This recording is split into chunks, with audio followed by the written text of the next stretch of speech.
एक हट्ट आणि एक हसता खेळता परिवार उद्ध्वस्त झाला. घरातील मुलगा, आई वडील दोघंही मृत्यू पावले. गोष्ट फक्त एवढी होती की मुलाला काहीतरी पाहिजे होतं, मोबाईल किंवा काही गोष्टी असतील त्यांच्या अंतर्गत.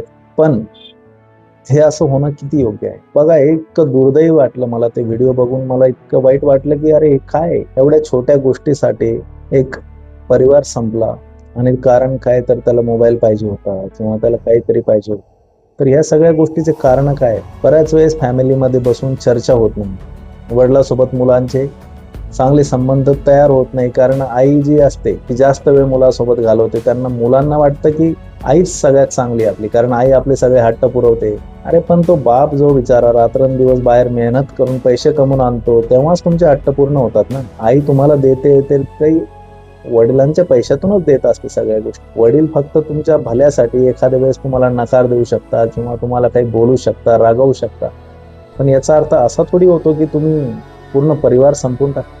या घटनेमुळे आपण फार गंभीरपणे विचार करायला पाहिजे, कारण ही घटना फक्त मनशून्य करणारे नाहीये, तर तुम्हाला विचार करायला लावून की तुम्ही हट्ट पुरवताना तुमची आर्थिक परिस्थिती आणि सगळ्या गोष्टीचं गणित कसं जुळवता. लहान लेकरांना, मुलांना आपल्या आधीपासूनच त्या परिस्थितीत जाणीव त्यांना ठेवायला कसं शिकवतो, या गोष्टी पण खूप महत्वाच्या आहेत. कारण मागेल ते आपण देत राहिलो तर एक दिवस असाच येणार आहे आणि ही दुर्दैवी घटना अशा घडतच राहणार. खूप दुःखद आहे, पण विचार करा, आईने पण मुलांचे अतिलाड करू नये, त्याला पाहिजे ते घेऊन देऊ नये, त्याची गरज असेल त्याच गोष्टी द्यावा.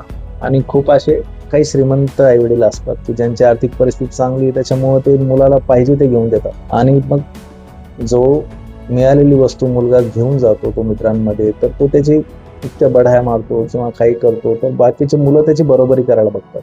मग ते हे विचार नाही करत की आपल्या पालकांची ती परिस्थिती आहे की नाही, आणि यामुळेच अशा दुर्दैवी घटना घडतात. तर हे विचार करा तुम्ही पालकांनो आणि विद्यार्थ्यांनो आणि मित्रांनो, सर्वांनी विचार करायला पाहिजे की खरंच हे घडणं योग्य आहे का? हे टाळता आलं असतं का? तर हे नक्कीच टाळता आलं असतं. संभाषण ठेवा, बसून चर्चा करा, अवाढव्य खर्च करू नका. आपल्या आर्थिक परिस्थितीच्या हिशोबानंच सगळे आपले शौक ठेवा, तर तुम्ही हे सगळं टाळू शकता. धन्यवाद.